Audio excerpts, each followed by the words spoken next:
it's very difficult for teachers and parents and other kids to respect you when you're seen to be letting that sort of thing go on without stepping in and doing anything. Okay. You know, that's very difficult. Last question, what does this do to your staff, do you think, knowing that their lives may be scrutinised for months by police if they should restrain? They're absolutely petrified of it. I mean, and they won't do it. Because nobody wants to lose their job or go on through what that principal went through. I mean, nobody wants to be put through that sort of stuff when you know perfectly well all you're trying to do is keep other children safe. The Ministry of Ed was going to look at the protocols around restraining and disciplining. Has anything happened? They say they're looking at them. I understand that they are reviewing them at the moment, and I've actually heard them say things like the pendulum's basically swung right up the other side, and it's time we came back. And common sense needs to kick in because we're not using common sense at the moment. Okay. Very good to talk with you. Thank you for your time too during the holidays. Okay. That's Marilyn Dunn. Thank you. The school principal of Ruakaka in Northland. Choosing a story to end on. The Lime e-scooters will arrive very soon. Sooner than we know, on the streets of Auckland and Christchurch, and an even bigger batch of Onzo e-scooters. And we've talked about this and the prospects for the success of this micro-mobility future, into which huge amounts of venture capital have been sunk. In Spain, they have the Lime scooters now, often left in places where they obstruct sidewalks, according to a report that I read, and their users speed by pedestrians and hog roads. Teething troubles, do you think, or do you think this micro-mobility will be here to stay? It's definitely going to be here to stay. Yeah. Okay. And in the face of e-mobility, this is an interesting question. Will cycling now be able to reach critical mass in New Zealand? Critical mass is an international movement started in America to reclaim public space, increase the visibility of cyclists. In Dunedin, I notice its members have been deploring some of the intolerance and vitriol directed against them. Will that withstand the micro-mobility movement? Are we going to get that critical mass of actual old-fashioned cyclists pedalling? I think Sorry, Janet, you go on. You go, Peter. I was just going to say, I think you will, and I think you'll get the combination of modes. And I came across a neighbour of mine the other day who's got a disability in a very unusual but quite interesting little sort of kid scooter type thing that he's able to get along without the need for a wheelchair. I think it raises another issue, though, particularly in a city like Wellington where you've got narrow streets, is just how everyone fits in the same space. And there are parts of Wellington with cycleways at the moment that you see empty while there are people choosing to ride on the main roadway. So I think one of the challenges is going to be to get the people to use the designated ways and then work out the rights of cyclists and these other, I'm not sure what you call them, the scooter people, as they do so. But you can't try and suppress this. It's the way of the future. And if petrol prices go up, it will take an even bigger surge forward. Exactly. It'll propel more of them onto the road. I've just returned from Europe, which sounds terribly kind of snobby, doesn't it? But I've had a bit of a trip, and when in all of the places in Europe, they were everywhere, bikes and scooters. But the problem with the scooters is the lack of regulation. Okay, thank you. Janet Wilson has been on the panel today. Thank you, Janet. Pleasure. Peter Dunn has been as well. Thank you, Peter. Thank you. And that is us for another day. Thanks for listening, and we are back tomorrow at the same time. And Checkpoint is on the way and is coming right up. Thanks, everybody.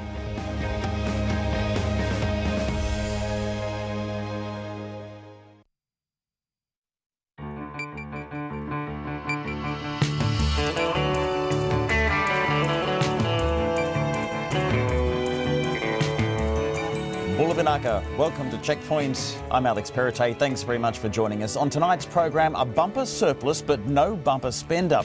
The government's books are in healthy shape, so what does that mean for teachers and others wanting a pay rise?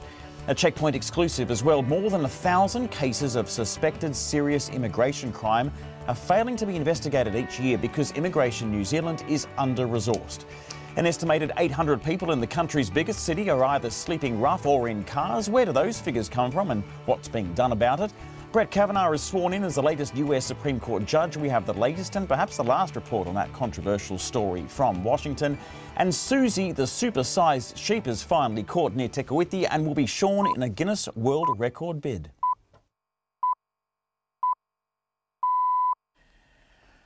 RNZ News at 5, Bulavanaka, good afternoon, ko Katrina Bat and aho. The Finance Minister is not ruling anything in or out over the prospect of future tax cuts as the government posts a $5.5 billion surplus. Grant Robertson says, however, once big spending plans start to kick in, the surplus will drop back. The coalition government cancelled National's planned tax cuts in favour of a families package more targeted at low to middle income New Zealanders. National's leader Simon Bridges says the surplus shows the government could have afforded to give New Zealanders a tax cut, and that decision should be revisited. Mr Robertson says any questions about future tax cuts still rest with the Tax Working Group, which is due to report back in February. Immigration New Zealand says nearly 2/3 of all identified serious immigration crime goes uninvestigated, largely due to a lack of resourcing. Nearly 1,200 cases of suspected serious immigration crime, such as people smuggling and migrant exploitation, went uninvestigated in the 2017-18 financial year. Immigration New Zealand's General Manager of Compliance, Peter Devoy, says he has requested more funding from the Immigration Minister, Ian Lees-Galloway. But Mr Lees-Galloway says he's waiting for advice on where money would be best spent, and the Immigration Investigations team won't receive any more funding until at least 2020. You can hear more on this story on Checkpoint after the news. A count of about 800 homeless people in Auckland could represent just the tip of the iceberg of people living rough. The count was funded by the Auckland Council and organised by the Housing First Collective. Volunteers from several groups went out on September the 17th to count how many people were living on the street and in cars. The initial findings show there are just over 330 adults living without proper shelter. The groups say that would represent about 40% of people living rough on that night. Auckland's Mayor Phil Goff says volunteers weren't able to reach everyone on the night. If you're homeless and sleeping in a car, you can park anywhere. For those that are sleeping rough, we thought we'd identify a large percentage of those, but many of those sleeping rough choose a place that's very private to sleep in at night for reasons such as security. Phil Goff says people in overcrowded housing and hospitals weren't included in the count. A law professor is surprised by the Court of Appeal's decision to uphold Mark Lundy's murder convictions, saying Lundy will likely try to be heard in the Supreme Court. Lundy was convicted of murdering his wife and daughter in a 2015 retrial. The Crown introduced new evidence from an overseas scientist who determined matter on Lundy's shirt was from a human brain or spine. The defence team rejected that, saying the science was experimental and not sufficiently developed for forensic use. That was accepted by the appeal court, but overall it said the case against Lundy was still strong without it. University of Canterbury law professor Chris Gallivan says that surprised him. And what was really interesting was that the Court of Appeal still, nonetheless, said that that really wasn't of sufficient significance to change the conclusion of the case, and part of me finds that quite remarkable. Professor Chris Gallivan. A union says subcontractors working on Chorus's ultra-fast broadband network in Auckland have been exploiting migrant workers for years. An investigation by labour inspectors found 73 Chorus subcontractors in Auckland failed to keep employment records, pay the minimum wage and provide employment agreements. First Union's General Secretary, Dennis Maga, says the workers are in vulnerable positions because they're desperate to get visas and they're left with barely enough to work to live on. They've been receiving promises from some of the subcontractors that if ever they accept the working arrangements such as cashing up some money from the salary and give it back to the employer, then they will be able to receive a sponsorship and extend their work visa in New Zealand. Dennis Marga from First Union. A Wairarapa farmer who is now restocking after culling his herd after a Mycoplasma bovis infection says the compensation process was awkward and stressful. Bryce and Julie Stevenson received infected calves in April. They're now rebuilding their business after their farm was cleared of the disease. The Prime Minister and Agriculture Minister announced a recovery package today to help farmers get compensation quicker and have better access to welfare support. Bryce Stevenson says the process of applying for compensation was stressful and time-consuming. The process was not straightforward and we didn't know what was going to happen next. And things happened a lot slower than what we would have liked. And we lost control of our business. We found MPI, the majority of the time, to be awkward and slow, which added to our stress. Wairarapa farmer Bryce Stevenson. It's 5:05. To sport, the Kiwis coach Michael Maguire has sprung a surprise by naming young squad member Dylan Zelezniak captain for this weekend's rugby league test against Australia in Auckland. Clay Wilson reports. With only 7 test caps, 23-year-old Dylan Zelezniak will become one of the youngest captains in New Zealand Rugby League history when he leads the Kiwis against the Kangaroos on Saturday. But he will not be the first from his family to hold the honour. The Penrith Panthers fullback's great-grandfather Steve Watini was the first Māori to captain the Kiwis in 1936 and 37. Zelezniak will lead a Kiwi side which includes 6 players who took part in last month's NRL Grand Final, including 22-year-old debutants Joseph Manu and Brandon Smith. This is Clay Wilson. Former world tennis number 1 Victoria Azarenka has been confirmed for January's 2019 ASB Classic in Auckland. The Belarusian joins Caroline Wozniacki and Venus Williams as former world number 1s that have committed to the tournament. 11 Black Caps will line up on the opening day of the Plunket Shield first-class cricket tomorrow, including New Zealand captain Kane Williamson. Joining him in the Northern District side are 5 other internationals, Trent Bolt, Ish Sodhi, Neil Wagner, BJ Watling and Tim Southey, when they take on Otago in Mount Maunganui. Williamson says he definitely doesn't look at it as a Black Caps training opportunity. You certainly have to respect the opposition, respect the guys that you're playing with, and you are just a part of a team, and that is what we are tomorrow. And like I say, the conditions are different, and it is important that we just look to do our bit. Black Caps captain Kane Williamson. That's the news. Fury over fuel prices. We're paying over 70 cents a litre in excise, and GST is levied on top of that. It's a tax on a tax. It's iniquitous. Action urged over climate change. This is going to require a big effort, but it is achievable, and it's a matter of life and death, really, so we've got to do it. And celebrating a top honour. They can do anything at all. If they try hard, they've achieved it well, and that says a lot. Saying it all, Morning Report with Guy Espiner and Susie Ferguson, weekdays from 6. Then on 9 to Noon, do we need a copyright collective that protects the rights of visual artists like APRA does for musicians? And after 10, British journalist Jonathan Gornall on being a second chance dad and why he built a boat for his daughter. Join me, Catherine Ryan, on 9 to Noon after Morning Report on RNZ National. Met Service weather through to midnight tomorrow. Northland, Coromandel Peninsula, Bay of Plenty, Gisborne and Hawke's Bay. Fine, apart from isolated showers about Northland and Gisborne this afternoon and evening. For the remainder of the North Island, mostly fine, isolated showers, mainly about the ranges during the afternoons and evenings. For Nelson and Marlborough, mainly fine, rain developing about the western ranges of Nelson tomorrow afternoon. Buller and Westland, cloud increasing, isolated showers turning to widespread rain tomorrow with heavy falls in Westland. Canterbury and Otago, excluding Clutha, cloud increasing, rain spreading northwards tomorrow, snow lowering to 400 metres in South Canterbury and Otago, heavy falls likely above 800 metres. Fiordland, Southland and Clutha, rain about Fiordland and Stewart Island, spreading elsewhere tomorrow morning with snow to 200 metres, heavy above 400 metres. And for the Chatham Islands, cloudy periods with the odd shower until early morning. It's 5:09 and you're listening to Checkpoint. Thanks very much, Katrina. The government has made a bumper $5.5 billion surplus, but the Finance Minister says that doesn't herald a bumper spend-up. Grant Robertson says he's had to make sure there's enough money put away for a rainy day and to prepare for future challenges, including the potential impact of increasing anti-trade sentiment overseas.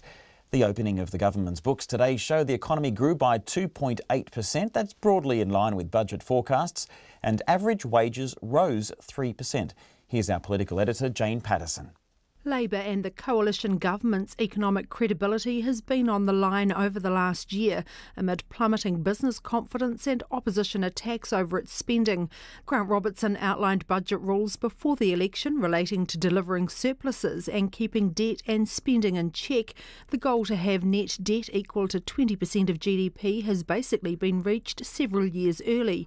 But he says the large surplus will come down quite a bit once big spending plans in the likes of health, education and transport start to kick in. It is a good result, but I do want to remind people that one of the key drivers of this was timing issues with regard to expenses, and these will reverse out into the 2018-19 year. Both primary and secondary teachers are considering strike action, saying their current offers are not enough to improve pay and address workloads.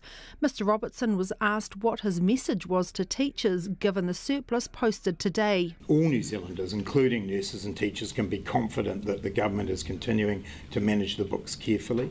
It is important that we have money set aside for the classic rainy day. Linda Stewart is the president of the Primary Teachers Union, the New Zealand Educational Institute. While she's pleased the government has posted a surplus, she says the money is desperately needed to solve the crisis in their sector. We would be hoping that the government would actually be looking to support our teachers and our principals in our schools by looking at the collective agreement negotiations with renewed eyes and moving things forward. The Chief Executive of Business New Zealand, Kirk Hope, says the result will be well received by business and it will be looking to the government to follow through on its plan to pump more money into infrastructure.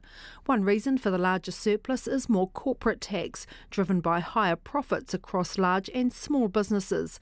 Mr Hope says that doesn't have a direct correlation with business confidence that's dropped to 9-year lows under this government. Those numbers are a consequence of business that you're doing now. When businesses are thinking about policy, they're thinking about the implications for the future. So their concerns are related to what their profits might look like for next year, rather than in particular this year. So some of those policies are still yet to be fully formed, and therefore they're still going to have an impact down the track. Nationals leader Simon Bridges says this further demonstrates the government inherited a very healthy set of books. What it also shows is when you've got a situation like this and you're in what is a position of strength, it's craziness to be piling on yet more taxes, such as the regional fuel tax, the petrol taxes and the like. And I think it also shows actually that it was entirely wrong to cancel National's $1,000 tax cuts. Now was and is the time to be giving middle and lower income earners back their hard-earned money. Grant Robertson says any questions about future tax cuts still rest with the tax working group. So I'm not taking anything on or off the table today. I'm saying that we are asking the tax working group to provide us with an option that gives us a better balanced tax system, and the outcome of that will be known in February. From Parliament for Checkpoint, Jane Patterson. It's 13 minutes past 5. More than 1,000 cases of suspected serious immigration crime are failing to be investigated each year because Immigration New Zealand is under-resourced. The crimes that aren't being tackled include people smuggling and migrant exploitation.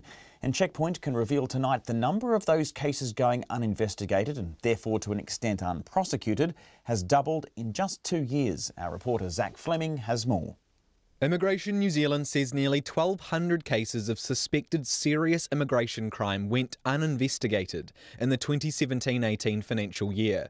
That's nearly 1,200 cases of possible people smuggling, migrant exploitation, and they went uninvestigated largely because of under-resourcing, underfunding. People trafficking and people smuggling are at the high end of offending in New Zealand's statutes. Victims deserve the matter to be investigated and investigated fully. And Immigration New Zealand's GM of Compliance, Peter Devoy, says his team tries to investigate them all fully. But there are potentially now hundreds, thousands of victims where crimes against them aren't being investigated fully. The number of uninvestigated Immigration New Zealand cases has doubled from 598 in 2015-16 to 1,195 in 17-18. It's now at a point where 2/3 of all identified serious crime isn't being investigated. Does that number shock you that it's gone up? I mean, it's doubled in 2 years. No, it doesn't shock me. month on month, year on year, the numbers of cases being reported to us has kept on increasing.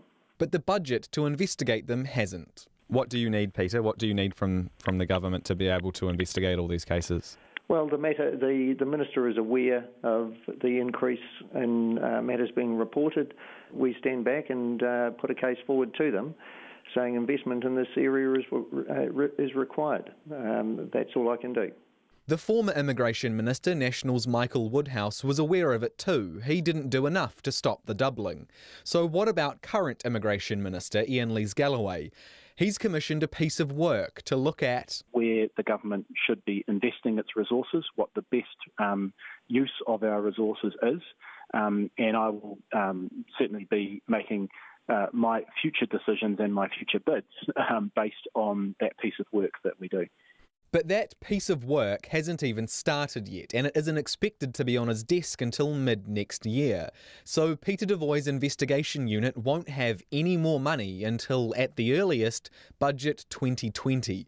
By then, if the current trend continues, more than 2,000 potential cases of serious immigration crime will be going uninvestigated each year. Mr Devoy acknowledges the government has to prioritise where it spends its money, but he said he has flagged with you that his investigations team is under-resourced and underfunded. Do you agree with him on that? Oh, look, I think we'll never have the resources to investigate absolutely everything. And as I say, ultimately it comes down to priorities. There is a lot to be gained from doing things that prevent the exploitation of migrants, that prevent fraudulent immigration activity, and so it's not just about putting more money into investigations and prosecutions.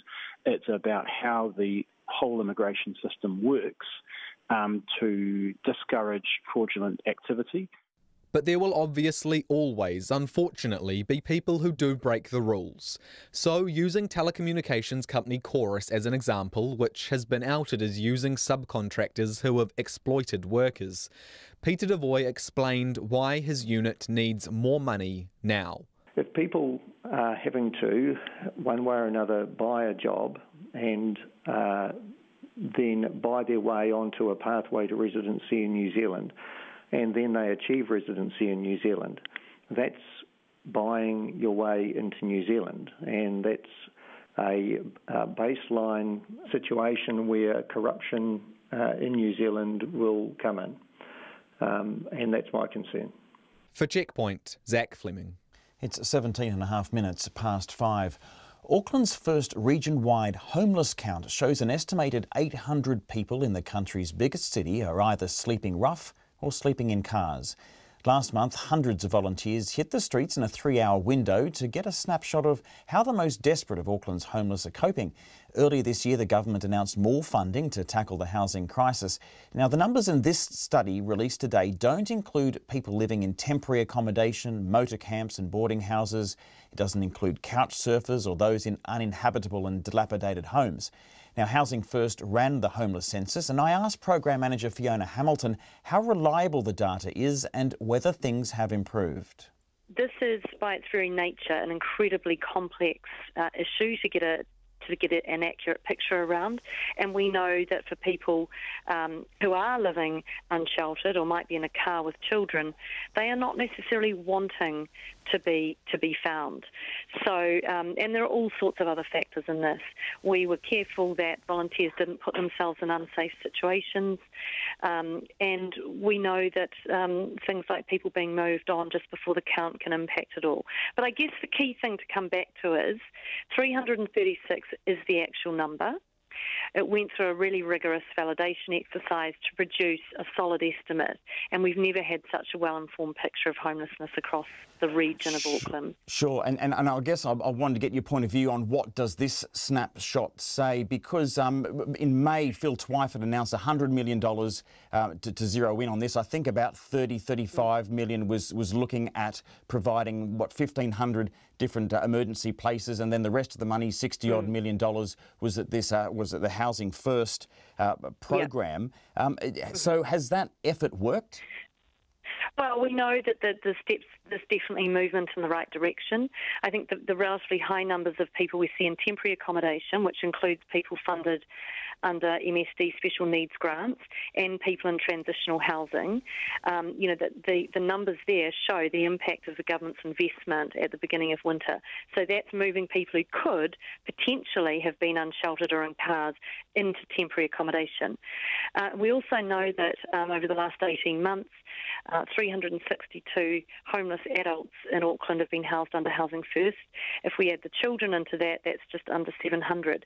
So there definitely has been good investment and good steps in the right direction. However, 800 unsheltered and nearly 3,000 in temporary is still too many. We need people in permanent, stable housing where they can actually flourish. And we know that for a family in a motel or a car, they can't. I guess that leads us to what's next, because at the time Phil Twyford said, look, no one needs to live in a car this winter. If we've got 157 people before validation, so more than double that. You've got over 300 people, let's say, as a snapshot in Auckland, who are sleeping in cars, presumably through this winter. What needs to be done to get to those people? Look, some of it is actually, and the government, we have to acknowledge that level of investment they've made, and the numbers have really bumped up over winter. And sometimes it is a matter of actually, as you said, reaching people. There can be a level of mistrust, there can be a level of disengagement, and that's something that that relationship building, that outreach, that bringing people in has to be done over time.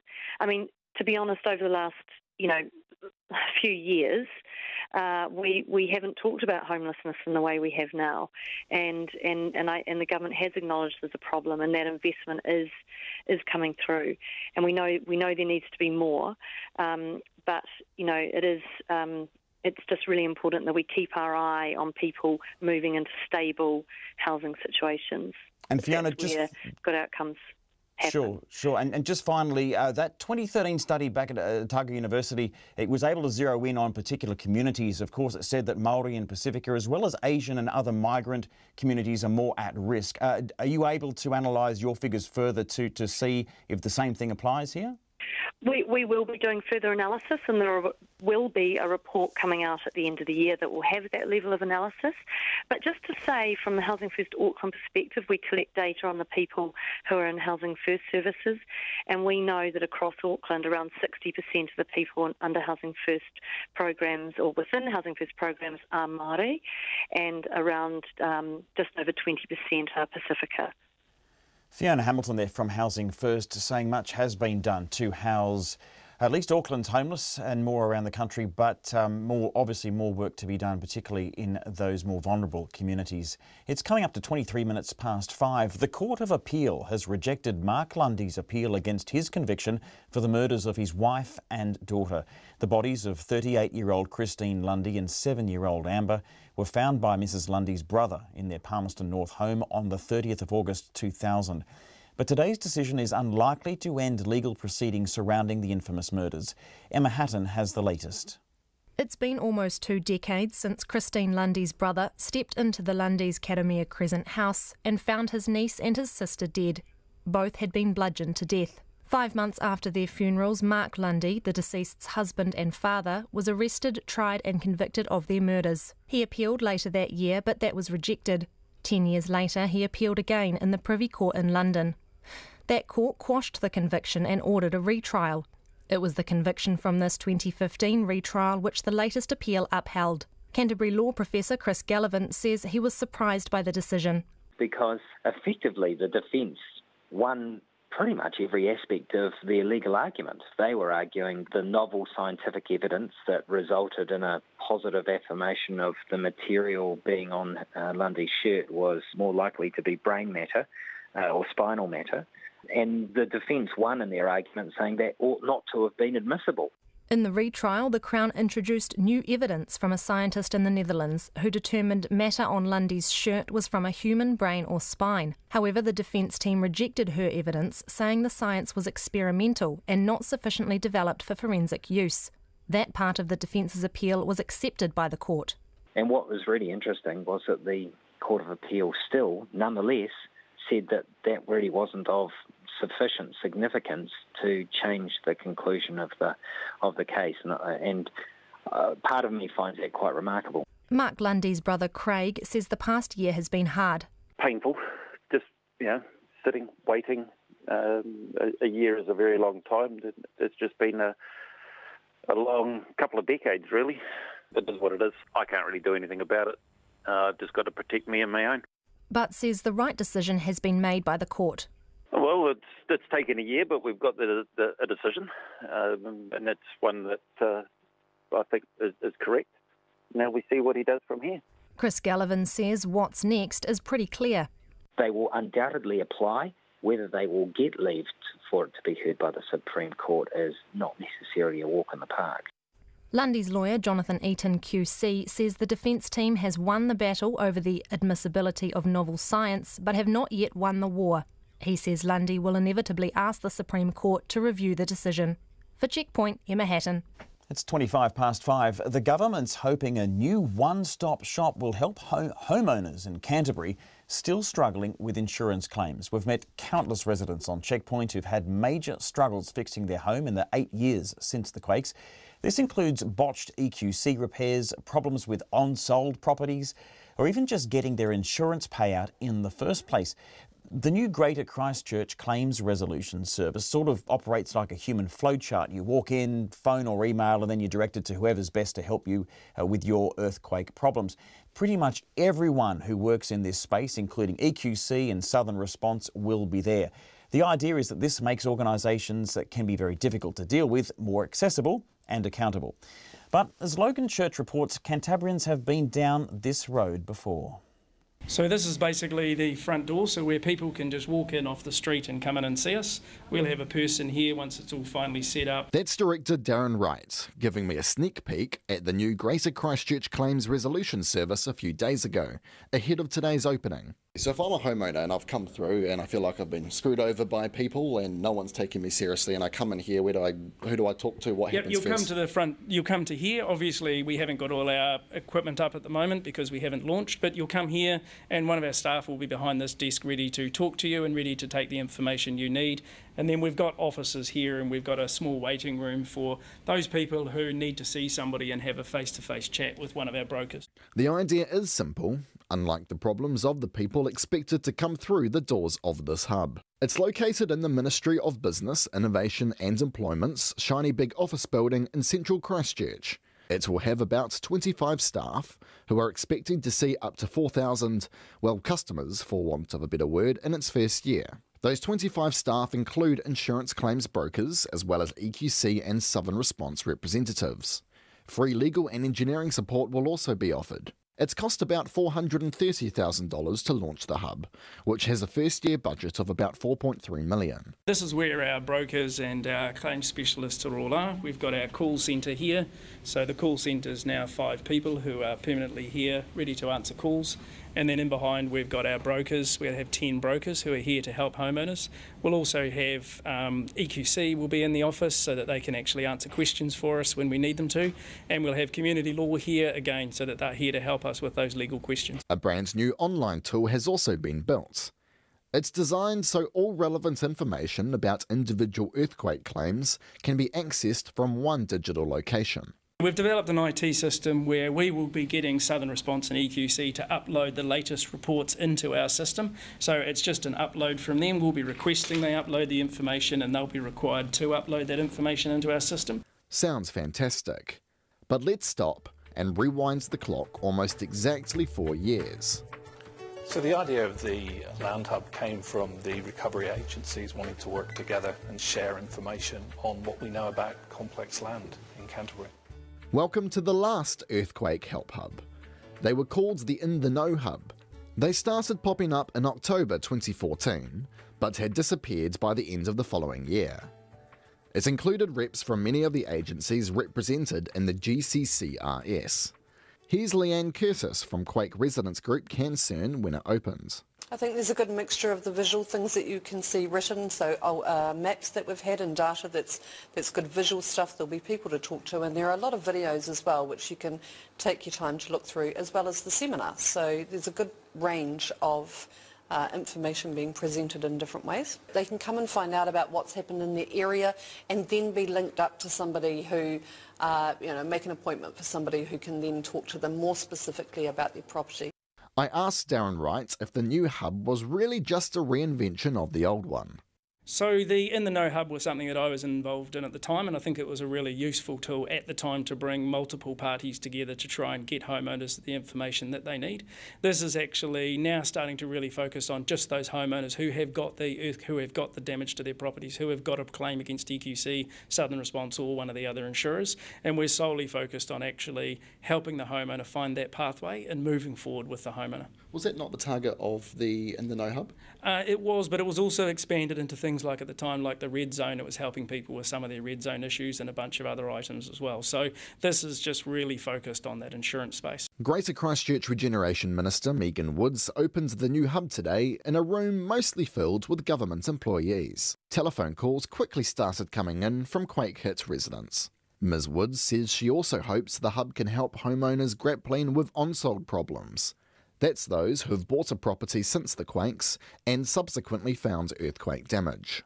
There's probably about 7 or 8 different ways that people can get into a situation around an unsold. For some of them, there could be an easy solution. Some of them will be more complicated. So what this service will be able to do is sort out those ones where there are some quicker and more simple fixes and make sure those people can get on with their lives. The Minister will get regular updates on the hub's work.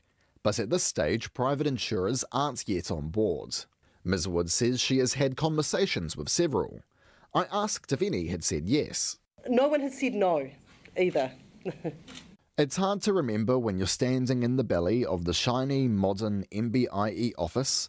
For thousands of Cantabrians, the earthquakes might as well have happened yesterday.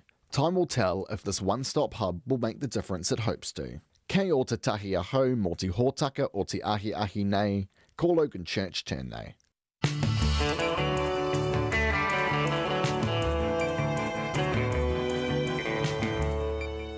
28 minutes to 6. Coming up on Checkpoint, Donald Trump apologises to his pick for America's new Supreme Court Justice as he is sworn in. There's a light at the end of the tunnel for Wairarapa rail commuters. And we have the story of Susie, the supersized sheep, whose fleece may set a new Guinness World Record. We'd love your feedback. Get in touch anytime you like during the program. 2101 is the number for the text. You can tweet us at Checkpoint RNZ. We're on Facebook, Checkpoint, or you can email us, checkpoint@radionz.co.nz. But first, here's Katrina Batten with the news headlines. The National Party says the $5.5 billion surplus posted by the government shows it can afford to give people a tax cut. The coalition government cancelled National's planned tax cuts in favour of a families package more targeted at low to middle income people. The Finance Minister Grant Robertson says any questions about tax cuts still rest with the Tax Working Group, which is due to report back in February. Immigration New Zealand says nearly 2/3 of all identified serious immigration crime goes uninvestigated, largely due to a lack of resourcing. Nearly 1,200 serious cases, such as people smuggling and migrant exploitation, went uninvestigated in the last financial year. The department says it's requested more funding from the Immigration Minister Ian Lees-Galloway, but the Minister says he's waiting for advice on where money would best be spent. A union says subcontractors working on Chorus's ultra-fast broadband network in Auckland have been exploiting migrant workers for years. An investigation by labour inspectors found 73 Chorus subcontractors in Auckland failed to keep employment records, pay the minimum wage and provide employment agreements. First Union says the subcontractors take their employees cash for promises of visas and give them barely enough work to live on. A law professor is surprised by the Court of Appeal's decision to uphold Mark Lundy's murder convictions, saying Lundy will likely try to be heard in the Supreme Court. Lundy was convicted of murdering his wife and daughter in a 2015 retrial.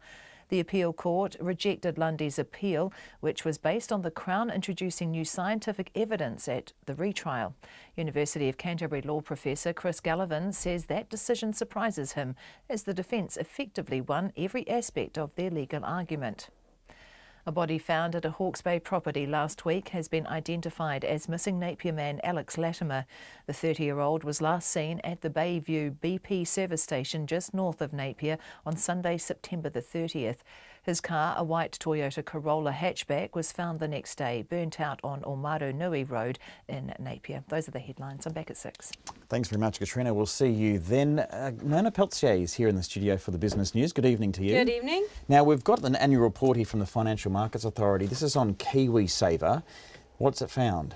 Well, it's an interesting thing. I mean, they've noticed that there has been an increase in saving. You'd expect that, more people in the working population. So the KiwiSaver is nearly $50 billion. It's a fair amount of money for people looking to retire. This is their own savings that they contribute through their workforce, workplace. Anyway, it's interesting. There's been some changes in the way that people are saving. Fewer people are saving through the default saving and conservative funds and looking more at growth funds. So that's a good sign.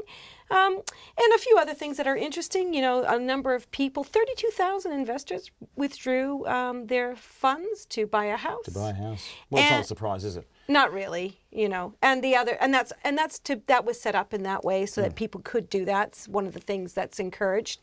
More though, people withdrew funds because they were suffering from hardship. So that was an increase of 25% over last year. Wow. That's a significant number. That's $100 million of withdrawals for people who needed the money.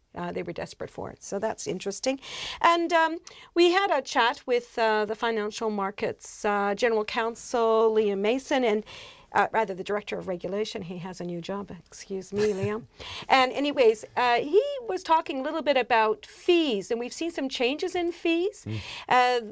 There's been a shift. Of course, the fees have gone up, but that's partly because the types of saving accounts have also changed. Fewer default, more growth, so you'd expect the funds, the fees on these funds to go up because they're getting a better return.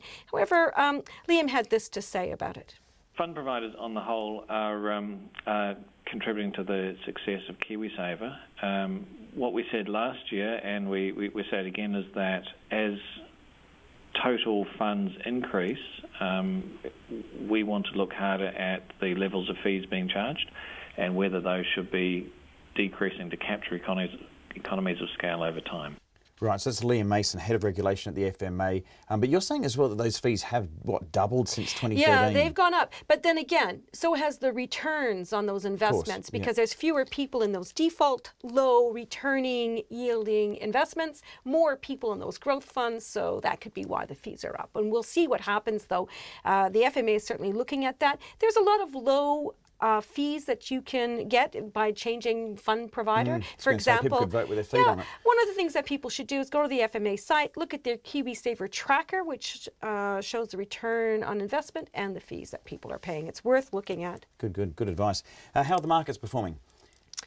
You know, a bit like yesterday, as a matter of fact. We haven't really changed. The Kiwi's steady at 64.5 US cents, 91 Australian and 49.2 British pence. But the market is down. Certainly there is concern about trade. It's not a pretty sight there with the Chinese and the United States. We've seen diplomacy kind of go out the window in that regard too. So our top 50 index, that's our share market, is down more than it's more than 0.8% down. That's 77 points, and that's adding on to yesterday. And that's at 9,070. The ASX is also down. Their S&P 200 index is down more than 1%, and we're seeing some negative reaction in the Asian markets. And I think we saw that overnight out of Europe. It's likely to continue. It depends, I guess, on what happens next. Okay. It's a lot of volatility out there. All right, well, we'll see. I'm sure you will keep us up to date. Nona Peltier, thank you very much. The latest in the business world. It's coming up to, 21 minutes to 6. A union for migrant workers says Chorus subcontractors have been taking their employees' cash for promises of visas. An investigation by the Labour Inspectorate found 73 subcontractors working on Chorus's ultra-fast broadband network in Auckland failed to keep employment records. They failed to pay the minimum wage as well as provide employment agreements. Matt Chatterton has more. The investigation only confirms what First Union's General Secretary Dennis Marga says he already knew, that Chorus subcontractors have been exploiting migrant workers for years. He says workers are in a vulnerable position because they're desperate to get work visas, but they're too scared to confront their employers about their unfair and illegal treatment. They've been receiving promises from some of the subcontractors that if ever they accept the working arrangements such as cashing up some money from the salary and give it back to the employer, then they will be able to receive the sponsorship and extend their work visa in New Zealand. The investigation has so far focused only on Auckland, and there are several more phases before it will be completed, but Mr Marga believes the problem is nationwide. He says the government needs to toughen up on all subcontractors. Last year the government announced it would double the number of labour inspectors by 2020 in a bid to catch dodgy employers, but the Minister for Workplace Relations, Ian Lees-Galloway, says more needs to be done. The government can actually achieve a lot through its procurement practices. What this also demonstrates is that a government that doesn't have its eye on the ball can miss some really outrageous exploitation of workers in New Zealand, and we have to bring that sort of thing to an end. Mr Lees-Galloway says immigrant workers have been let down by the government-led ultra-fast broadband project which started in Auckland in 2011, but he says Chorus also has to be held to account. Principal contractors like Chorus must pay much closer attention to what's going on in their supply chains. It's not acceptable to say that this was out of their line of sight, that they weren't aware of it, because ultimately they do have responsibility for those people who are working in their supply chains. Chorus has launched its own independent review into the inspectorate's claims and has asked former Deputy State Services Commissioner Doug Martin to lead it. Labour Inspectorate National Manager Stu Lumsden backs the review, but believes Chorus should never have had to do it in the first place. What we're saying to employers is you have a responsibility to comply with employment standards. Don't leave it to a situation where the inspectorate comes along, finds the errors, and then sort of embarrasses your brand in the public arena.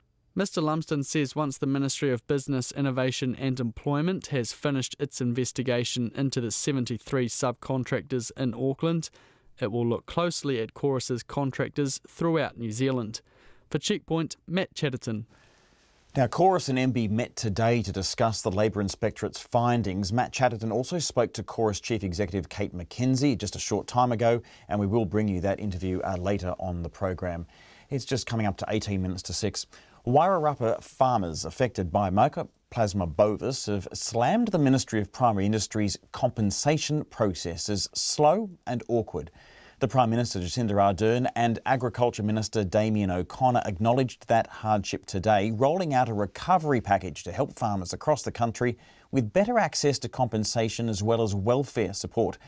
Julie and Bryce Stevenson's farm received calves infected with Mycoplasma bovis back in April. They ultimately had to cull their entire herd, but as their farm is now one of 36 that's cleared of the disease, they're working to rebuild their business. Our political reporter Gia Garrick spent the morning on the Stevensons farm. 20 minutes north of Masterton, the Prime Minister and Agriculture Minister being shown around the Stevensons farm. It's been a hard slog for Julie and Bryce since April. They spent much of an hour relaying that to Jacinda Ardern and her team. Bryce Stevenson says the process of applying for compensation for their entire business and livelihood was highly stressful and time-consuming. The process was not straightforward and we didn't know what was going to happen next. And things happened a lot slower than what we would have liked. And we lost control of our business. We found MPI the majority of the time to be awkward and slow, which added to our stress. The government's response, a recovery package which it hopes will make the process easier for farmers. Jacinda Ardern agrees the length of time farmers have had to wait to restore livelihoods struck down by no fault of their own has been unacceptable. That's a big learning for us, but also I think some of the ways that the notices have been around restricted movements have been handled. But again, this is a first for us, really a first for the world. So there were going to be issues we needed to navigate, and we're hoping that we can just get better. The package aims to make claiming for compensation easier, with simpler application forms and an online tool to calculate milk production losses. There's also $400,000 for industry-led compensation teams put together by Dairy New Zealand and Beef and Lamb New Zealand, as well as regional recovery managers and more money for the Rural Support Trust.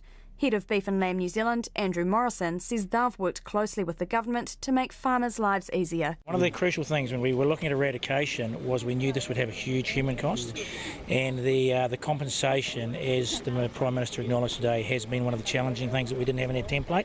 So the resourcing of this and actually getting farmers back up on their feet again is pretty crucial. Dairy New Zealand's Ben Alome says the government is being very receptive to their concerns. The cost on people is really high, and we're working really closely together to make sure that we get all our farmers through this issue. So the government is right in with us, and we're right in all this together. So far, the government has paid out $25.6 million in compensation to farmers and culled more than 40,000 cows. 36 farms are now disease-free and getting back to business. There's still around 30 infected, and Damien O'Connor says all those properties are linked by a single strain of Mycoplasma bovis. But he says they are still struggling to figure out how exactly that strain first infected cows on a farm in Southland. It all points to one likely place. Whether that's possible to prove definitively, or whether we've got to take all the indications as being the likely source, is something that's still ongoing. We're still determined to investigate in any way possible. Mr O'Connor says they're still on track to eradicate the disease though, and should have a proper update on exactly how that's tracking by Christmas. For Checkpoint, Gia Garrick. It's 5:45. A major fire has destroyed part of a large fertiliser factory, sending black smoke billowing across Christchurch this morning. The fire at the Ravensdown factory in the busy Christchurch suburb of Hornby also caused traffic chaos as police cordoned off several roads to create a perimeter around the 14-hectare factory site. Emergency services remain at the scene as fire investigators work to determine the cause. Dan Dalgety reports. Hairdresser Hannah Cooney noticed black smoke coming from the factory about 10:15 this morning. She says she had to alert Ravensdown. I ran over there and I explained how big and serious this was. They weren't too sure, they were just putting on their fire jackets and stuff, and I said, you have to evacuate this place right now. It's been going for about 15 minutes, and then they all just started evacuating. I went down and had a look in front of the building that was in flames. It was probably like 2 metres above the roof, and then there was quite a big explosion. Local resident Jamie Rudman could see the flames from the ABC Wigram Play School. He says he quickly raced to Main South Road, where the factory is located. Just thick black smoke pouring off the top of the factory. Got down here as quick as possible because I only live around the corner. Thought it could have been near one of the houses going up, but got here to Main South Road and flames coming off the top of the roof, thick black smoke, and it's crazy. The fire service had doused most of the blaze by midday. Canterbury Assistant Area Commander Steve Kennedy spoke with media at the cordon and said the black smoke wasn't toxic. He said the fire spread because it made its way onto a conveyor belt. The conveyor belt runs right down through the length of that building, and once we've got a fire up in the framing of that building and the roofing and the exterior cladding, it's going to catch onto that conveyor and spread along through there. Mr Kennedy says the shed is about 100 metres long and the fire took out a reasonable chunk of the building. It's quite a large building, like through the roof area, probably about a third of the way through it. The crews have done a great job in stopping it spreading into the sulphur store, which was a big risk here for us, and the conveyor links into that sulphur store, so they've actually stopped that getting through into there. Ravensdown Chief Executive Greg Campbell says the company will assess whether production needs to be shifted off-site. He says it's lucky the firm has factories in other parts of the country. We are fortunate that we do have 3 manufacturing sites, one in Napier and also one in Dunedin, and they have capacity. So, we're fortunate to call on them to assist farmers with their products. Mr Campbell says the fire is completely out, which means they are now able to assess the extent of the damage. He says the company will debrief all 150 staff members tomorrow about the event and what it's planning to do. The firm has started its own investigation and the fire service is also investigating, although no cause has been determined. In Ototahi for Checkpoint, called Dan Dalgety TNA. 12 minutes to 6 now. America's new Supreme Court Justice has pledged to put a bruising confirmation battle behind him as he received an apology from the President Donald Trump. Today, Brett Kavanaugh was at the White House for a ceremonial swearing in. The Conservative lawmaker was confirmed by the Senate after an acrimonious process in which he faced several allegations of sexual misconduct. Liz Brown reports. Brett Kavanaugh's bid to join the country's top court exploded in controversy when California professor Christine Blasey Ford accused him of sexually assaulting her during a high school party in the 1980s. Other allegations followed, along with claims of laddish drunken behaviour, and what began as a straightforward confirmation process soon became riveting primetime viewing. An FBI investigation was ordered, there were protests on Capitol Hill, and Mr Kavanaugh gave a belligerent and emotional denial of the accusations. But at the weekend, he was confirmed by the Senate in a partisan 50-48 vote. Today, the President Donald Trump issued an apology. On behalf of our nation, I want to apologize to Brett and the entire Kavanaugh family for the terrible pain and suffering you have been forced to endure. Those who step forward to serve our country deserve a fair and dignified evaluation, not a campaign of political and personal destruction based on lies and deception. What happened to the Kavanaugh family violates every notion of fairness, decency, and due process. Mr Trump then rather controversially went on to declare that the allegations against Mr Kavanaugh had been disproved.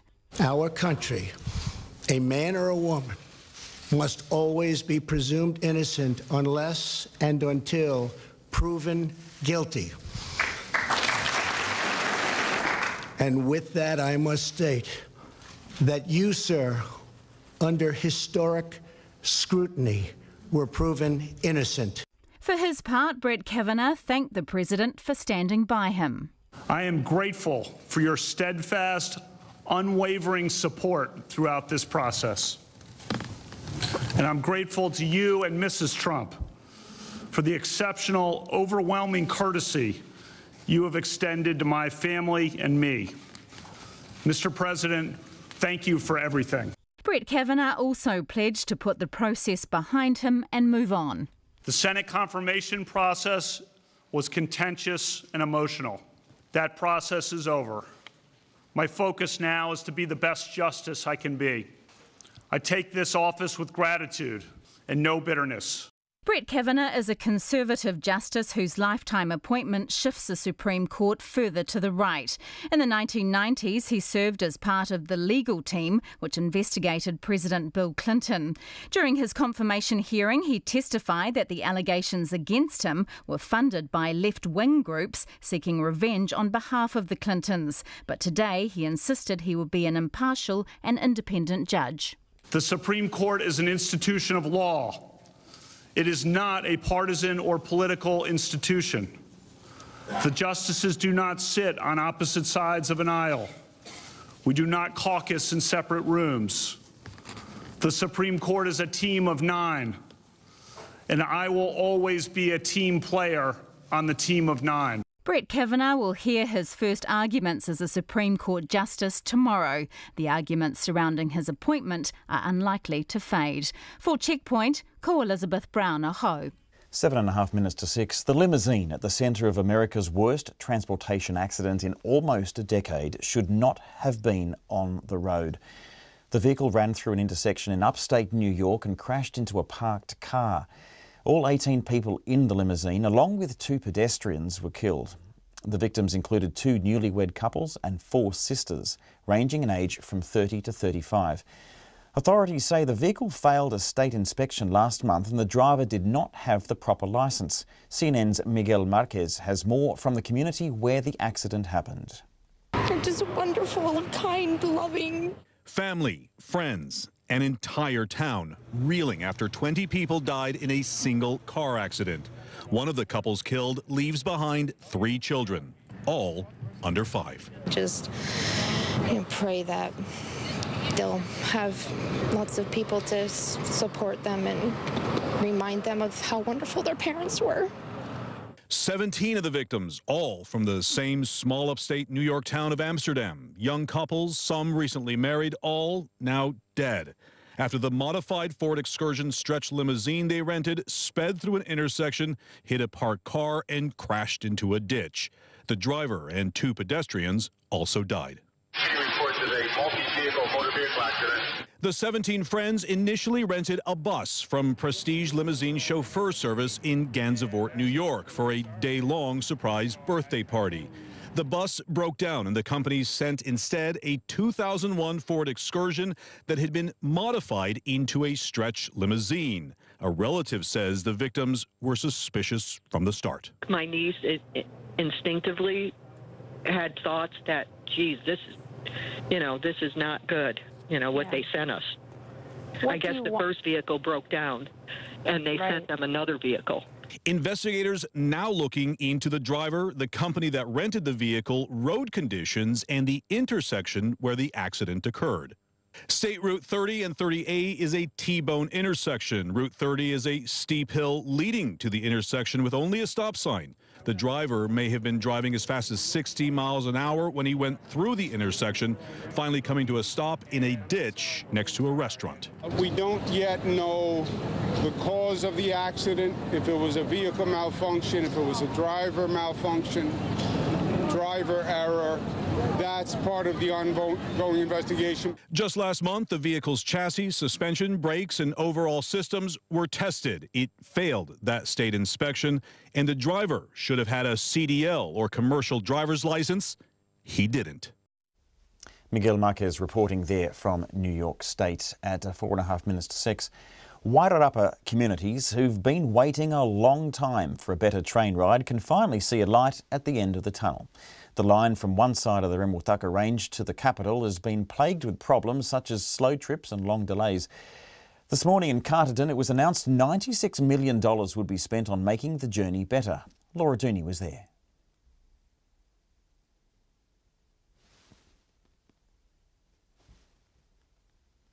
We're just having technical problems there with the audio on that package, but I think we've got Laura now. Here we go. Every day, about 3,000 people catch the trains that chug through Wairarapa. Some of them heard this morning's announcement while waiting for the 7.05 from Carterton to Wellington. It was welcome news. The double tracking's been on the cards for a long time. The state of the rail inside the tunnel has been known about for a long time. So about time? About time, yeah. But you're pleased to hear it's happening? Oh yeah. It's been a little bit sort of insufficient lately. Like there have been heaps of times when there have been too many people and everything, and people have had to miss the train and whatnot. So, yep. I think it's good because we're always late because the train's always defaulting or something like that. Oh, it gets me annoyed. When it happens, I'll be impressed. It's got to happen first. Well, might not make it happen and then we'll see. Carterton Mayor John Booth says people have been waiting a long time for the line to be fixed properly. The system would go down, it would get worse and worse, and then they better do a bit of remedial work, improve it a bit, and people have a bit of hope and they think, oh no, it's coming right, and then again it would go down. Transport Minister Phil Twyford agrees the work, which will start next April, is long overdue. Quite a bit of the infrastructure, the track on this line has reached the end of its life and needs basically renewing and repairing. The bottleneck on the track between Trentham and Upper Hutt limits capacity, and the announcement today also is going to allow, I think, $46 million on double tracking. Mr Twyford says fixing the line through the Remutaka Tunnel will mean speed restrictions can be lifted. It's expected it will take about 5 years for the work to be done. New Zealand First MP and former Mayor of Carterton, Ron Mark, says Wairarapa's mayors have banged on about the state of the line for years. The conversations have gone on and on. Contrary to what a lot of people were saying, we were saying back then, Wairarapa was not shrinking, it was not going backwards, it was not going to become a zombie district, as some other people predicted. We always said it was going to grow, and we've seen that growth. And Kiwi Rail's acting chief executive David Gordon is assuring passengers the repairs will help ease problems felt last summer when the risk of heat buckling the tracks meant trains had to slow down. The tracks rely on having good sleepers, good ballast. The things that have to be done are mainly pretty basic. It's just a question of having the resources to do that. The $96 million being spent on the Wairarapa line is part of a wider $196 million package being spent across the Greater Wellington region. Mr Gordon says that will eventually mean more trains with more carriages and smoother journeys for the 18,000 people who catch the train to and from Wellington every day. In Carterton for Checkpoint, ko Laura Dooney tēnei.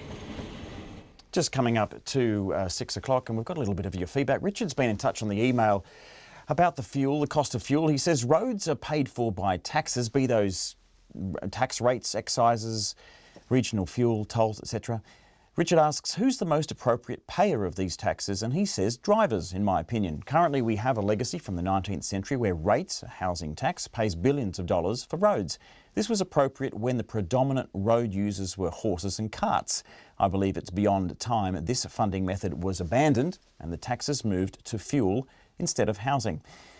Richard also says, I'd like to see you ask those complaining about fuel taxes who they want to subsidise their use of roads. I would rather have my rates reduced and pay more for fuel. Thanks very much for your feedback, Richard, and for everyone who wants to tune in and send their feedback.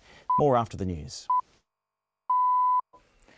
RNZ News at 6. Ngā mihi nui, good evening. Ko Katrina Batten aho. Nearly 2/3 of all identified serious immigration crime goes uninvestigated, largely due to under-resourcing. Immigration New Zealand says almost 1,200 cases of suspected serious immigration crime, such as people smuggling and migrant exploitation, went uninvestigated in the last financial year. Its General Manager of Compliance, Peter Devoy, says not investigating immigration crime, such as people buying jobs, leads to corruption. That's buying your way into New Zealand, and that's a baseline situation where corruption in New Zealand will come in, and that's my concern. Peter Devoy says he's asked the Immigration Minister for more funding. Ian Lees-Galloway says he's waiting for advice on where more money would best be spent, which isn't due until mid-next year. The National Party leader says a large surplus posted today shows the government could have afforded to give New Zealanders a tax cut. The coalition government cancelled National's planned tax cuts in favour of a family's package targeted at more low to middle income New Zealanders.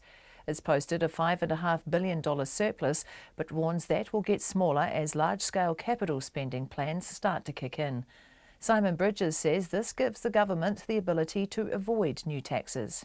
It's craziness to be piling on yet more taxes, such as the regional fuel tax, the petrol taxes and the like. And I think it also shows, actually, that it was entirely wrong to cancel National's $1,000 tax cuts. Simon Bridges. Mark Lundy's lawyer says Lundy will inevitably ask the Supreme Court to review today's Court of Appeal decision. It's rejected his appeal against his convictions for murdering his wife and daughter in 2000. Emma Hatton reports. Jonathan Eaton, QC, says Mark Lundy is disappointed at the outcome of the appeal. During the appeal, the defence argued there were significant omissions from the judges summing up in the 2015 retrial, and that the Crown's case had changed compared with the first trial. It also said experimental and novel science was used to identify matter found on Lundy's shirt as being from a human brain or spine. That evidence was deemed inadmissible by the Court of Appeal, but overall it said the case against Lundy was still strong and the trial was fair. This is Emma Hatton. A count of homeless people in Auckland has found about 800 people are living rough. The count was funded by the Auckland Council and organised by the Housing First Collective. Volunteers went out on September the 17th to count how many people were living on the street and in cars. The initial findings showed just over 330 adults living without proper shelter. The groups say that would represent about 40% of people living rough on that night, as some areas were unsafe for volunteers to enter, such as abandoned buildings. The Mayor of Carterton says a $96 million revamp for Wairarapa's train line will make it easier for people to live in the region but work in Wellington. The funding injection was announced at the Carterton train station this morning.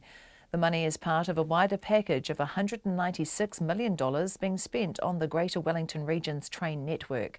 Carterton's Mayor John Booth says the train is great for people who want to live there but have jobs in the capital.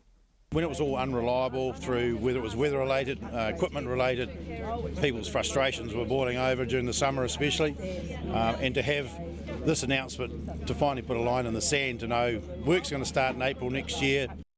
John Booth says while the work will take a few years, at least people know improvements are coming. A principal's representative is calling for changes to assault laws to protect teachers acting in good faith. The president of the Taitokaro Principals Federation, Pat Newman, says the case of a principal investigated by police for 3 months for restraining a boy is a worry for all teachers. He says the principal went through hell, even though he was acting within Ministry of Education guidelines based on the law. There's no argument they would have to investigate. If a complaint went in, everyone gets investigated. But does it take 3 months to do such an investigation? That's a question. The second thing that comes down to is I don't think the law is adequate. Pat Newman says the law should give teachers the right to act as any parent would in restraining a child who's trashing a classroom or trying to run away. A Mexican couple arrested with body parts in a baby pram last week have admitted killing 20 women. The man said he had raped some of the women and sold their bones. The pair were arrested after police searching for a missing woman and her baby asked to see the contents of their pram. Murders of women are common in Mexico and often go unpunished, but the gruesome details of this case have caused outrage and triggered street protests in the suburb of Mexico City where they occurred. It's 6:05. To sport, the new Kiwis captain Dylan Watene-Zelezniak says his great-grandfather who held the same honour would be very proud. The 23-year-old Penrith Panthers fullback has been revealed as a shock choice to claim the vacant captaincy for New Zealand's Rugby League test against Australia in Auckland on Saturday. The late Steve Watene was the first Māori to lead the Kiwis in 1936, and Watene-Zelezniak says it's a special moment to follow in his great-grandfather's footsteps. I think he's smiling down at me at the moment. I think he had a part in this, so yeah, I'm very, very privileged to be able to carry his blood inside me and yeah, I guess represent him. Dylan Watene-Zelezniak.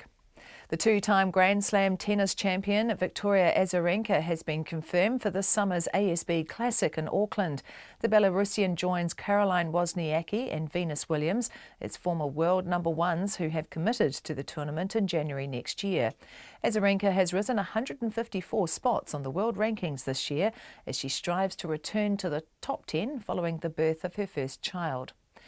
And $6.5 billion has already been slashed from the cost of staging the 2020 Tokyo Olympics. But organisers are determined to save more. The Games budget spiralled dangerously out of control after Japan was awarded the event in 2013, with the escalating costs discouraging other cities hoping to stage future Olympics. Tokyo's overall budget, after several revisions, now stands at $18.5 billion. That's the news. RNZ National, with a fresh take on the day's news at 10 every weeknight with Karen Hay. 10 million people are going to be affected just by sea level rise alone. Including the latest national and international news from the RNZ News team. Nobody else needs to seek the approval of 2 certifying consultants in order to get health care. And always live when and where we need to be. Snotsicle. Oh, Snotsicle. It's one of my favourites. Yes, it's exactly what it sounds like. A snot icicle hanging from the nose of the owner. In-depth news on Lately with Karen Hay from 10 every weeknight on RNZ National. Met Service weather through to midnight tomorrow. Northland, Coromandel Peninsula, Bay of Plenty, Gisborne and Hawke's Bay. Fine apart from isolated showers about Northland and Gisborne this afternoon and evening. For the remainder of the North Island, mostly fine, isolated showers mainly about the ranges during the afternoons and evenings. For Nelson and Marlborough, mainly fine, rain developing about the western ranges of Nelson tomorrow afternoon. Buller and Westland, cloud increasing, isolated showers turning to widespread rain tomorrow with heavy falls in Westland. Canterbury and Otago excluding Clutha, cloud increasing, rain spreading northwards tomorrow, snow lowering to 400 metres in South Canterbury and Otago, heavy falls likely above 800 metres. Fiordland, Southland and Clutha, rain about Fiordland and Stewart Island, spreading elsewhere tomorrow morning with snow to 200 metres, heavy above 400 metres. And for the Chatham Islands, cloudy periods with the odd shower until early morning. It's 6:08 and you're listening to Checkpoint. Thanks very much, Katrina. There are renewed calls for tax cuts after the government posted a bumper $5.5 billion surplus. The coalition government cancelled National's planned tax cuts in favour of a families package that was more targeted at low to middle income New Zealanders. While it's posted a large surplus today, the Finance Minister, Grant Robertson, warns that will shrink as big plans for capital spending start to kick in. Nationals leader Simon Bridges told our political editor Jane Patterson this result shows the government inherited a very healthy set of books. It's a testament to, in a sense, backward-looking national government, some of the work's done, a strong economy. And, you know, I think what it also shows is when you've got a situation like this and you're in what is a position of strength, it's craziness to be piling on yet more taxes, such as the regional fuel tax, the petrol taxes and the like. And I think it also shows, actually, that it was entirely wrong to cancel National's $1,000 tax cuts. Now was and is the time to be giving middle and lower income earners back their hard-earned money. We used to hear this from Bill English as Finance Minister, that you can't blow the cash in one go to immediate demands, and that Finance Ministers have a responsibility to look beyond that. Is that a fair approach for Mr Robertson to be taking? Look, I think it's a very good news that we're doing well in terms of the debt target, because paying down debt is important. I agree with the Finance Minister that saving for a rainy day is the right thing to do. I suppose the only points that I'd make in relation to that is actually, look, with less wasteful spending, some of the big spends like free fees, the Shane Jones Fund and the like, things could be even in a stronger position. And I think what the strength does show is that, look, if there was less wasteful spending, some of the very understandable demands out there, such as teachers' pay, could be in a better position. Indeed, you know, they could be receiving more money because the money is there, providing it's being spent wisely and not wasted.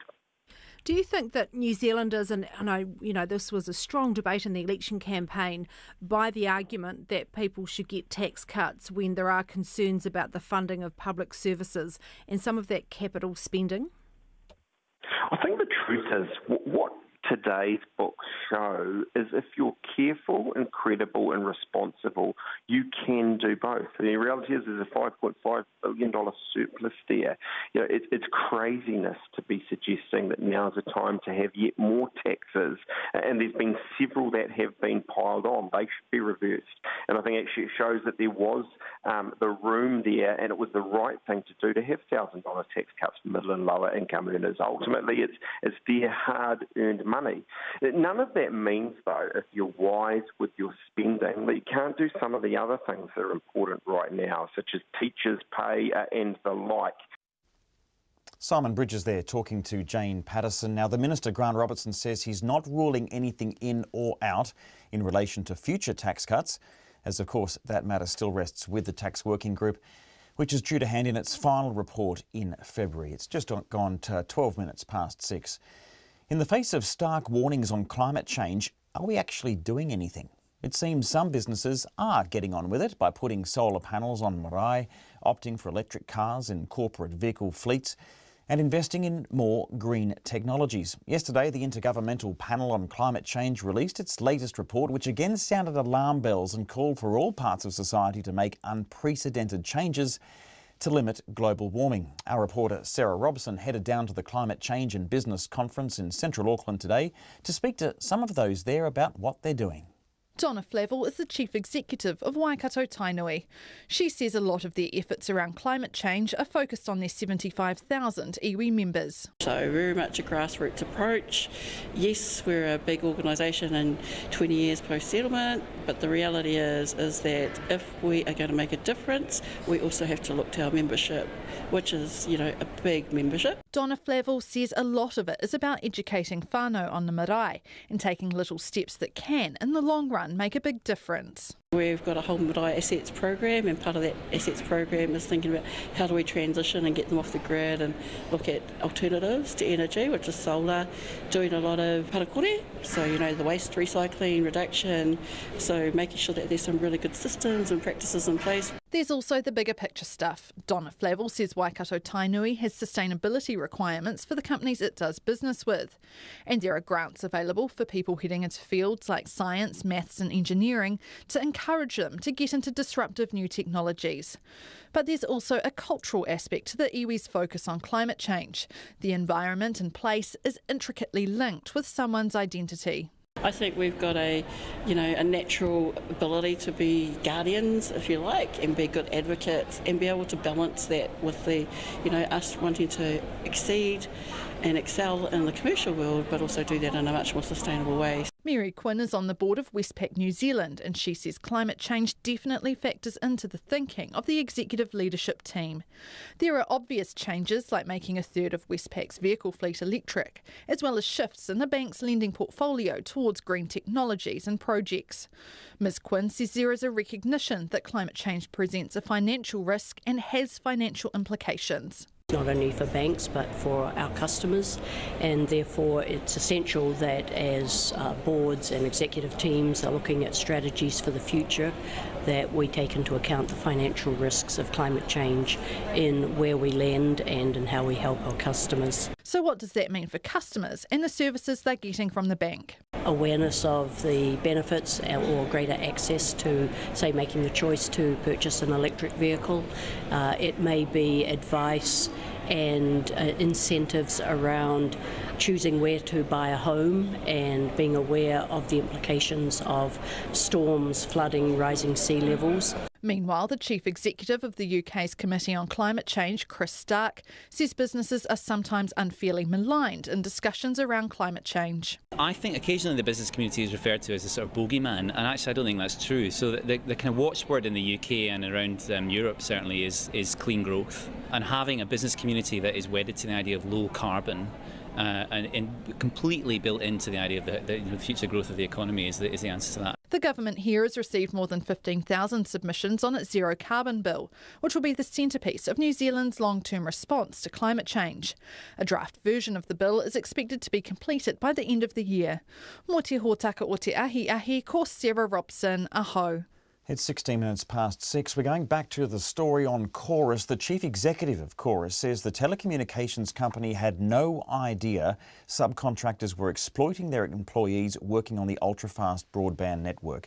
An investigation by the Labour Inspectorate found 73 subcontractors in Auckland failed to keep employment records. They failed to pay the minimum wage as well as provide employment agreements. Kate McKenzie told our reporter Matt Chatterton that Chorus is prepared to take responsibility for the treatment. Obviously, nobody wants to preside over an environment where there are allegations of workers being, mistreated. That's not consistent with our values. That's not who we are. So if we find that anything has occurred, we will definitely be taking whatever action is required. Did Chorus know this was going on at all? No. So I think back in December we had some conversations with IMBI, and there are a small number of cases that were sent our way. We investigated them. We found 2 to be accurate, and we terminated the contracts of those contractors, and we found 2 not to be substantiated. We had agreed that, if they found any more examples, that we would be very happy to investigate them. But we hadn't heard any more on that topic for quite a number of months.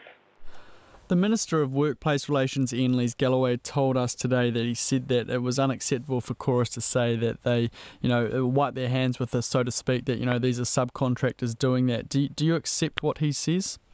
We're not, absolutely. We're not trying to wipe our hands of anything. We're just waiting for the fact base so that we can take the appropriate action, and never any suggestion that we would want to wipe our hands of this at all. Do you keep a close eye on what subcontractors are doing with their employees, rather? We have a subcontracting chain, so we have provisions in our contract. We audit and we inspect and we seek undertakings from the subcontractors to try and ensure that the right things are happening down the subcontracting chain. I think one of the things that was discussed with the Labour Inspectorate today is apparently there's some best practice from places like the UK about other things that we might be doing. So now that this has come to light, we will absolutely have an open mind about, what else we might be able to do to sort of, make sure that the right thing is happening on the ground. And our contractors would absolutely support that, I'm sure. That was Chorus Chief Executive Kate McKenzie talking to our reporter Matt Chatterton, just coming up to 19 minutes past 6. China's foreign ministry has defended the investigation into the man who, until just a few days ago, was literally the world's top cop. Meng Hongwei was the head of Interpol based in France. Almost 2 weeks ago, he went missing while he was on a visit to China. Yesterday, Chinese authorities confirmed that he is being detained and is under investigation for unspecified legal violations. The BBC's China correspondent John Sudworth has more from the capital, Beijing. The head of Interpol, an organisation that tracks criminals across international borders, is not meant to go missing. But this is China, and today's Foreign Ministry briefing was dominated by questions over Meng Hongwei's whereabouts. Would you accept that it is extraordinary to have the head of Interpol removed in these circumstances, and what conclusions do you believe the international community should be drawing? This case demonstrates that the Communist Party is firm in the fight against corruption. Anybody who violates the law will be seriously punished in accordance with the law. That tough message comes from the top. President Xi Jinping has used his sweeping anti-corruption drive to target dozens of senior officials. Meng Hongwei is simply the latest to be caught in the crosshairs. At a press conference in France, close to Interpol headquarters, Meng Hongwei's wife kept her identity hidden. But she showed reporters the last message her husband sent from China, a picture of a knife. Meng Hongwei's appointment as head of Interpol was seen as a sign of China's growing clout on the world stage. His demise is proof of its unreconstructed communist politics back home, and it confronts the international community with a truth long known here in Beijing. If he can disappear, so can anyone. Another beneficiary of the Communist Party system has been taken down by it. China will say it shows no one is above the law. Critics will say it shows no one is safe. John Sudworth there from Beijing at 21 minutes past 6. Hurricane Michael has cut a deadly path through parts of Central America and is now battering Cuba with high winds and heavy rain. At the weekend it battered Honduras, killing up to 13 people. The storm is expected to strengthen as it moves over the Gulf of Mexico and heads towards the US state of Florida, where the governor has mobilised National Guard troops and ordered Gulf Coast residents to head inland. The BBC's Lebdo Diseko reports. Trying to get to safety with water all around. People in Honduras doing their best to salvage what's left of their homes and their lives. Where once there were streets, now there is flooding after rivers broke their banks. Some communities were completely cut off after mud and debris closed roads. The message from the president as the rains came in: don't wait to get to safety. The situation is getting more difficult with the passing hours. The important thing is to evacuate the areas of risk. Don't wait for the authorities to arrive. The rain, which started on Thursday, has destroyed several homes, and a landslide killed 2 children and their mother as they slept. The worst looks like it might be over for Honduras as Hurricane Michael moves on. It's now lashing the coast of Cuba with strong winds and heavy rains. Michael is currently a Category 1 storm, but it's expected to be a major Category 3 hurricane by the time it hits the coast of Florida on Wednesday. The BBC's Lebdo Diseko. Before we leave you tonight, a supersized sheep who has spent years evading farmers in the King Country will finally get the chop this weekend, where it's hoped she could take out a world record. Susie, the feral sheep, was captured on a remote bluff near Tekawiti by Amy Ritchie and her colleague Carla Clark, who say she's never been shorn before. Her fleece isn't expected to be as heavy as the infamously woolly Shrek's, but her new owners say the length of her coat may be enough to claim a record. I asked Amy how she and her colleague Carla managed to catch Susie. She's a right rogue girl, actually, of Susie. She's been in the back blocks between a few properties, living on mainly some bluffs and bush in the Mapiu region of Tekawiti. And my colleague, or Carla Clark, who's a good friend, she works on the nearby properties, and she's been seeing her a little bit over a wee while now, with no success in getting her in with a team of dogs, and even with another mob of sheep, she's failed to mob up and come in. So she just breaks away to a normal spot and goes back into a hiding spot. So she's proved quite hard to get. So you're saying a mob of dogs couldn't track her down, but then you and your friend managed to track her down and catch her? Yeah. Well, it was quite unbelievable, really. Carla's been up a number of times and tried to catch her with failed attempts. So Susie being Susie, although she's long in the wool and maybe in the tooth as well, she can move on those feet. So she can cover the ground pretty quickly, even up on the bluff. So it was quite good. But just run through how you actually detained this sheep. Yeah, so we're actually just running up the back, getting some fresh air, really. We were just sort of mucking around, taking the dogs for a run. And Carla said, there she is. There's the Shrek sheep, or so called. So Susie had a name by then.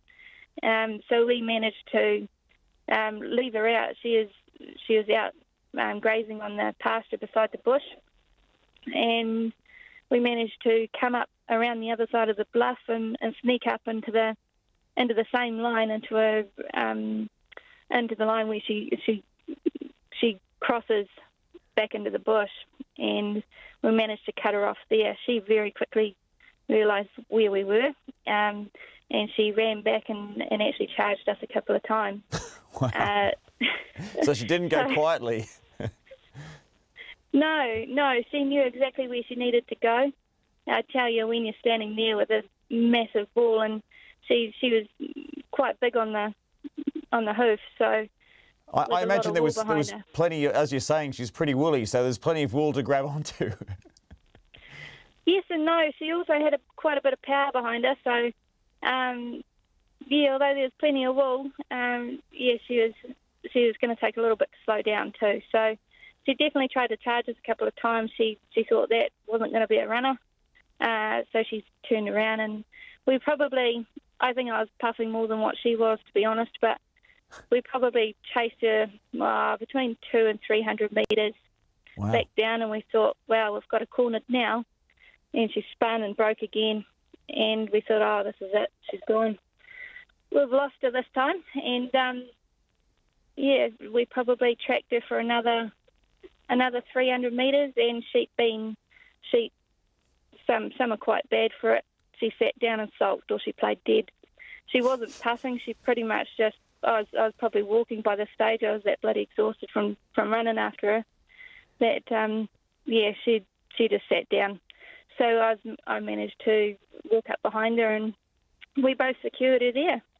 Now, you're going to go and take her for shearing. Do you think she's going to comply with that? The theory is that she's never been through this experience before. Look, Susie she's a real character. She's been an absolute mission. We've taken her back down to the local wool shed, where they had the wool shed for cover, and she actually prefers that. She's used to being in bush, so having her out in a clean bare paddock, she wasn't feeling safe in there. So we've had her nearer the wool shed. She's been out in the nearest house paddock near the wool shed, and I think yesterday Carla tried to muster her in, with 4 failed attempts with another mob of sheep. So, in the 5th time, they finally got her in. So, yeah, she's a little bit wild. We don't think she's ever been shorn, never drenched. She hasn't been docked. Yeah, she's got no earmarks. She's a full-on rogue Susie. Yeah, she's no Shrek, is she? She's not exactly a pretty ewe. No, she's not as pretty as Shrek was, unfortunately. No, she's yeah. No, she could do with a bit of a chop and a makeover. I think once she's got the wool off her back, she's going to be something crossed with a deer. She's going to be able to move pretty smartly on her feet. So yeah, that's right. She's moving fast now. Hey, tell me, you're hoping that she'll get into the Guinness Book of Records. So we had Shrek the sheep, but apparently the record is held by an Australian sheep from Canberra called Chris at the moment. How long has Chris held the record for? Yeah, I'm not sure with Chris. I mean, we've had a quick look into it. To be honest, we caught Susie and thought nothing much of it. We thought this is a really cool ewe. We've got good family contacts with the National Sheep and Shearing Museum down in Masterton at the Woolshed, and we thought this is a really good opportunity just to showcase, a pretty feral-looking ewe to those who are interested and to admire a few young and old people. So I think it's a pretty cool thing to do. It's sort of built up from there to maybe look into the world record. So going down that field, we'll see how we go on Sunday, and that'll be the verdict of where to from there. So really quite exciting, actually. Amy Ritchie, who with her colleague Carla Clark should probably get some award for their sheep catching. That's all for tonight. We'll catch you tomorrow. He kona.